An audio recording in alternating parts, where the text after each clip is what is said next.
আর্জেন্টিনাকে ধন্দে ফেলে দিতে গিয়ে উল্টো এখন নিজেরাই ভেবাচাকা খেয়ে গেছে ফ্রান্স। কারিম বেনজেমা আসছেন, ধোঁয়া তুলে আর্জেন্টিনাকে বোকা বানাতে চেয়েছিল ফরাসি মিডিয়া। তার পাল্টা ওষুধের ডোজ দিল আর্জেন্টিনা। অনুশীলনে কোচ লিওনেল স্কালোনি 3টি ভিন্ন ফরম্যাটে বাজিয়ে দেখলেন দলকে। এবার ফ্রান্স বসে হিসেব করুক ফাইনালে কোন ছকে খেলবে আর্জেন্টিনা। এখানে ব্রাজিলের তিতের সঙ্গে স্কালোনির পার্থক্য। বয়সে কাতার বিশ্বকাপের সবচেয়ে তরুণ কোচ হলেও স্কালোনির পোড় খাওয়া ব্রেন টেক্কা দিতে পারে বিশ্বসেরা যে কোনো কোচের সঙ্গে।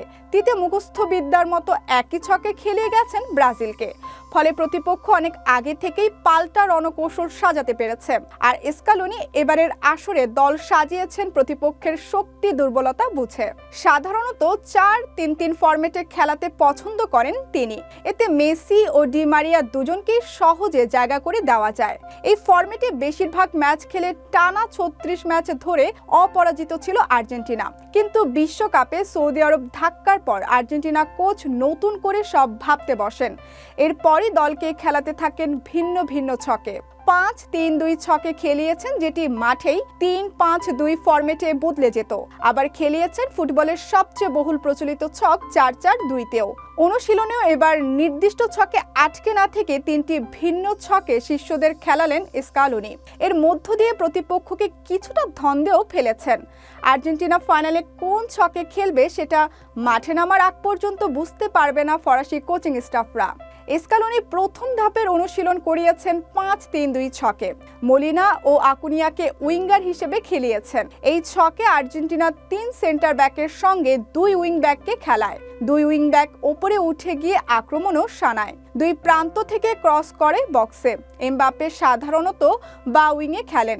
গত বিশ্বকাপে তার গতি সামলাতে হিমশিম খেতে হয়েছে আর্জেন্টিনাকে। এবার এমবাপ্পেকে আটকে ফেলার ছক কষে ফেলেছেন স্কালোনি। 5-3-2 ছকের সুবিধা হলো আক্রমণে যাবার সময় 3 সেন্টার ব্যাককে রক্ষণে রেখে 2 উইং ব্যাক উপরে উঠে যায়। এতে করে ফরম্যাটটা বদলে গিয়ে 3-5-2 হয়ে যায়। মাঝ মাঠেই ফ্রান্সের খেল খতম করে দিতে এটাই হতে পারে আর্জেন্টিনার মহৌষধ। তবে এই ফরম্যাটে খেলালে শুরুর একাদশে আনহেল ডি মারিয়া দেখা নাও যেতে পারে। আক্রমণে মেসির সঙ্গী হবেন বিশ্বকাপে 4 গোল করা তরুণ হুলিয়ান আলভারেস।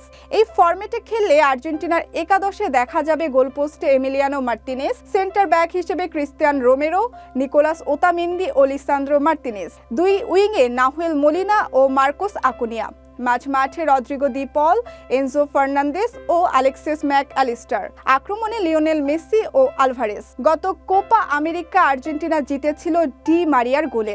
ইতালির বিপক্ষে ফিনালিসিমা জিততেও বড় ভূমিকা রেখেছিলেন সেই ম্যাচেও গোল করা ডি মারিয়া।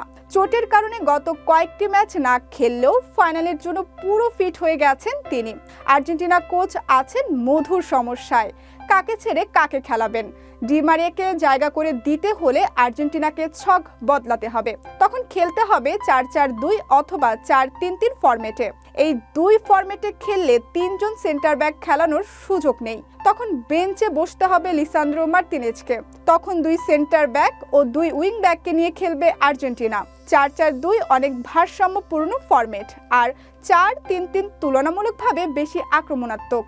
ক্রোয়েশিয়াকে আক্রমণ করতে গিয়ে পাল্টা আক্রমণে খেলে দারুণ সাফল্য পেয়েছে আর্জেন্টিনা। সেক্ষেত্রে ফাইনালে এর পুনরাবৃত্তি করতে চাইলে 5-3-2 ফরম্যাটে যেতে হবে দলকে। কিন্তু অভিজ্ঞ দি মারিয়াকে কোচ শুরু থেকে খেলাতে চাইতে পারেন।